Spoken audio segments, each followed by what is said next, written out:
جی دیکھیے، یہ ایک بڑا اہم ایک سوال ہے جو پیش ہوا ہے کہ پنجتن پاک کی جو اصطلاح ہے یہ شرعی ہے؟ کیا یہ اہل سنت کے اندر متداول ہے؟ کیا یہ اہل سنت کا طریقہ ہے؟ تو یہ سوال یعنی اسے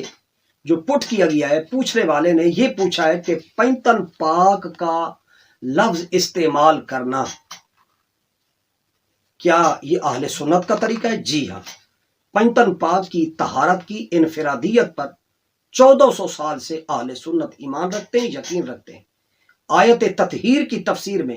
بہت ساری احادیث موجود ہیں کہ جب یہ آیت تطہیر نازل ہوئی کہ انما یرید اللہ لیذھب عنکم الرجس اہل البیت ویطہرکم تطہیرا، تو اس آیت کریمہ کے نازل ہونے کے موقع پر حضور سید عالم صلی اللہ علیہ وسلم نے حضرت سیدتنا فاطمہ الزہرا سلام اللہ علیہ، حضرت علی المرضی کرم اللہ وجہ کریم اور ان کے شہزادگان حسنین کریمین طاہرین کو بلایا اور ان پر چادر ڈال کر عرض کیا کہ اللہم ہؤلاء اہل بیتی و خاصتی، یا اللہ یہ میری خاص اہل بیت ہیں۔ تو لہٰذا تمام ہم جب ان ہستیوں کو پاک کہتے ہیں تو ہم اہل سنت کے نزدیک اس کا یہ معنی نہیں ہے کہ باقی آل و اصحاب کے جو افراد ہیں نعوذ باللہ کہ وہ ناپاک ہیں، نجس ہیں، وہ پاک نہیں ہے، ایسی بات نہیں ہے۔ دیکھیے، ہم یہ کہتے ہیں کہ دیگر تمام پاکیزہ آل و اصحاب سے یہ 5 ہستیاں، یہ 5 نفوس مقدسہ، یہ سب سے زیادہ پاکیزہ اور اعلیٰ اور مخصوص طہارت کے حامل تھے۔ یہ پنجتن پاک کی اصطلاح، یہ جو اصطلاح ہے، یہ جو ٹرم ہے، یہ اہل سنت کی اصطلاح ہے اور یہ نقلاً اور عقلاً درست ہے، حدیث سے ثابت ہے۔ پوری امت کے اہل اسلام اور اہل ایمان محبان صحابہ و اہل بیت اطہار کی زبان و قلم سے یہ لفظ پنجتن پاک لکھا بھی گیا، سنا بھی گیا، علماء محدثین لکھتے کہتے رہے۔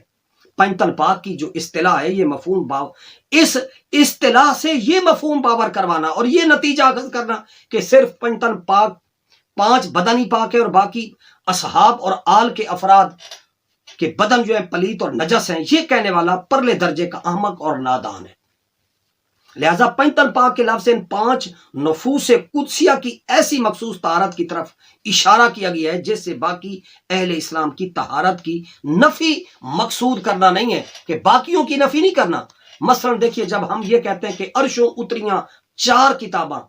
تورات، انجیل، زبور اور قرآن، کیا اس کا مطلب یہ لیا جاتا ہے کہ فقط 4 کتابیں نازل ہوئی ہیں؟ ہرگز نہیں، کیونکہ قرآن اور حدیث سے ثابت ہے کہ 4 سے زائد کتابیں نازل ہوئی ہیں۔ حدیث شریف میں ہے کہ 104 کتابیں نازل فرمائی گئی ہیں۔ عرشوں اتریاں 4 کتابوں کا جو محاورہ ہے تو باقی 100 کتابوں کی کیا نفی کرتا ہے؟ باقیوں کی نفی کرنا نہیں ہے، بلکہ اس محاورے سے مقصود یہ ہے کہ ان 4 کتابوں کی دوسری تمام کتابوں پر اہمیت اور جامعیت کا بیان کرنا مقصود ہے۔ اسی طرح پنجتن پاک کے لفظ سے ان 5 نفوس قدسیہ کی دوسری تمام حضرات سے زیادہ طہارت و پاکیزگی کا اظہار کرنا مقصود ہے۔ مثلا جب یہ نعرہ لگایا جاتا ہے کہ نعرہ خلافت حق 4 یا، تو کیا اس سے یہی مطلب لیا جاتا ہے کہ ان 4 حضرات، حضرت ابو بکر، عمر، عثمان و علی رضی اللہ تعالی عنہم کے علاوہ باقی تمام صحابہ کرام حضور سید عالم صلی اللہ علیہ وسلم کے دوست اور یار اور وفادار نہیں تھے، بلکہ اغیار تھے، نعوذ باللہ؟ تو اس کا یہ معنی نہیں، جس طرح حق 4 یار سے باقیوں کی نفی نہیں ہے، تو لہٰذا اہل سنت و جماعت کا یہی عقیدہ ہے کہ جو نفوس قدسیہ چادر تطہیر کے سائے میں آ گئے تھے وہ اعلیٰ اور مخصوص طہارت کے حامل تھے۔ لہٰذا اس میں کوئی شک نہیں کہ وہ انسان اور بشری تھے، مگر وہ ہستیاں دنیا میں رہتے ہوئے اہل جنت کی طرح تمام اولودگیوں اور پلیدگیوں سے پاک اور منزہ تھے۔ اللہ تعالیٰ نے ان کے جسموں کو اہل جنت کی طرح کی پاکیزگی اور طہارت عطا فرمائی تھی۔ یہی وجہ ہے کہ دنیا میں ان نفوس قدسیہ کی رہائش گاہ کو جنت کے باغوں میں سے ایک باغ فرمایا گیا، اور وہ مشہور ترین حدیث ہے کہ حضور سید عالم صلی اللہ علیہ وسلم نے فرمایا کہ ما بین بیتی و منبری روضۃ من ریاض الجنہ، کے میرے گھر اور میرے گھر کے درمیان والی جگہ جنت کے باغوں میں سے ایک باغ ہے۔ یہ بخاری اور مسلم کی حدیث ہے۔ جنت میں میاں بیوی کا میل بلاپ قیامت کے دن بھی ہوگا، اولاد بھی، مگر اس کے باوجود پلیتی کا کوئی وہاں تصور نہیں ہوگا۔ بالکل اسی طرح یہ 5 نفوس قدسیہ بھی صاحب اولاد تھے، مگر اس کے باوجود ہر قسم کی اولودگی اور پاکیزگی سے اللہ تبارک و تعالیٰ نے ان کو کیا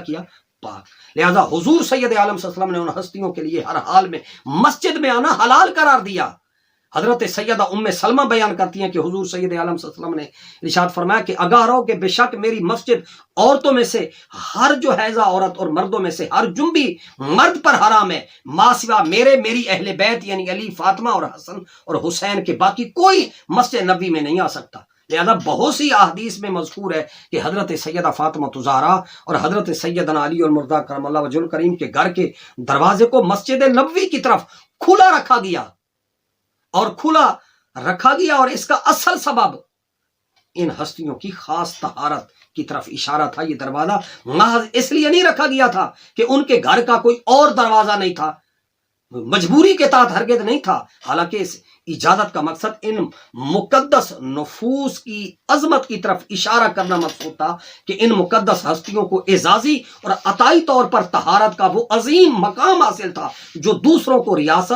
ریاضت اور کسب سے بھی حاصل نہ ہو سکا۔ بلا شبہ طہارت کسبی سے بھی انسان کو محبوبیت خدا کا مرتبہ حاصل ہو جاتا ہے۔ باقی تمام صحابہ کرام کے گھروں کے دروازوں کو مسجد کی طرف، مسجد نبوی کی طرف کھلنے کو حضور علیہ الصلوۃ والسلام نے بند فرما دیا، اور حضرت سیدہ زہرا اور حضرت علی کے دروازے کو مسجد نبوی کی طرف کھلا رکھنے کا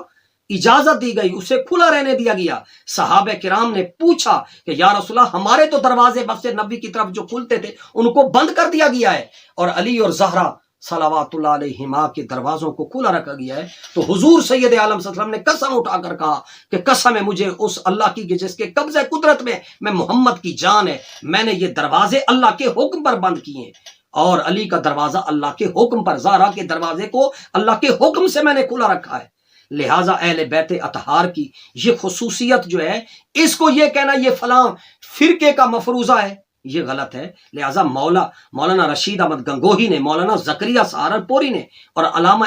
ان دونوں نے علامہ ابن عابدین شامی کی تحقیق کو نقل کرنے کے بعد لکھا ہے کہ اہل بیت کے لیے اس حالت، مخصوص حالت میں مسجد سے گزرنا، اس میں داخل ہونا ان کے لیے جائز تھا۔ یہ ان کی خصوصیت تھی، یہ ان کی فضیلت خاص ہے، یہ ان کی خصوصیت ہے۔ محدثین نے لکھا ہے کہ آیہ مبالہ کے موقع پر جب نجران کے عیسائیوں سے مبالہ کے لیے یہ ہستیاں جا رہی تھیں، حضور آگے تھے، علی پیچھے تھے، سیدہ زہرا تھی، حسنین کریمین طیبین طاہرین صاحب تھے، تو وہ پادری نجران کا عیسائی بول اٹھا تھا، انی لا ارا وجوہن، کہ بے شک میں ایسے چہرے دیکھ رہا ہوں جو دعا پر آمین کہہ دیں گے تو ہم ہلاک ہو جائیں گے۔ تو اس کی وجہ بیان کرتے ہوئے محدثین نے، اور بالخصوص مشہور اہل حدیث عالم مولانا نواب صدیق حسن خان بھوپالی پنوجی نے لکھا کہ اہل بیت پر اس وقت انوار کا ایسا خاص جلوہ روشن ہوا تھا کہ وہ عیسائی خوف زدہ ہو گئے کہ وہ حصی طور پر نور نظر آیا۔ اہل اللہ کا کہنا ہے کہ مبالہ کے وقت ان نفوس قدسیہ پر نور کا جلوہ نہیں پڑا تھا، بلکہ یہ ہستیاں پیکر نور تھیں۔ اس وقت ان کی پیشانیوں سے نور حسی ظاہر ہو رہا تھا۔ اہل اللہ کو تو تمام کامل مومنین پر نور حسی نظر آتا ہے۔ یہ جو اہل اللہ ہیں وہ کہتے ہیں جو کامل المومنین ہوتے ہیں ان کی پیشانیوں میں نور حسی نظر آتا ہے۔ ابن القیم جوزی لکھتے ہیں کہ مومن کا قلبی نور چہروں پر بھی عیاں ہو جاتا ہے۔ یہ نور معرفت، محبت الہی، ایمان کا نور ہوتا ہے، محبت الہی کا نور ہوتا ہے جو ان کے دلوں کے اندر رکھا ہوتا ہے۔ یہ نور بڑھتا رہتا ہے یہاں تک کہ ان کے چہروں کے، ان کے اعضاء اور ان کے بدنوں اور ان کے کپڑوں اور ان کے گھروں کی درو دیواروں پر بھی ظاہر ہوتا ہے۔ اس کا نظارہ ہر وہ شخص کرتا ہے کہ جو ان کے مقام کا عارف ہوتا ہے، اور باقی مخلوق اس کا انکار کرتی رہ جاتی ہے۔ مباہلہ کے وقت بھی کوئی خارجی نور نہیں تھا، بلکہ پنجتن پاک کا حصی نور ہی روشن ہوا تھا۔ بقول اعلی حضرت فاضل بریلوی علیہ رحمہ مولانا احمد رضا خان صاحب رحمۃ اللہ نے کہا، تیری نسل پاک میں ہے بچہ نور کا، تو ہے عین نور، تیرا سب گھرانہ نور کا، میں گدا تو بادشاہ، بر دے پیالہ نور کا، نور دن دونا تیرا، دے ڈال صدقہ نور کا۔ لہٰذا امام شافی نے کہا تھا، آل النبی ذریتی وہم الیہ وسیلتی ارجو بہم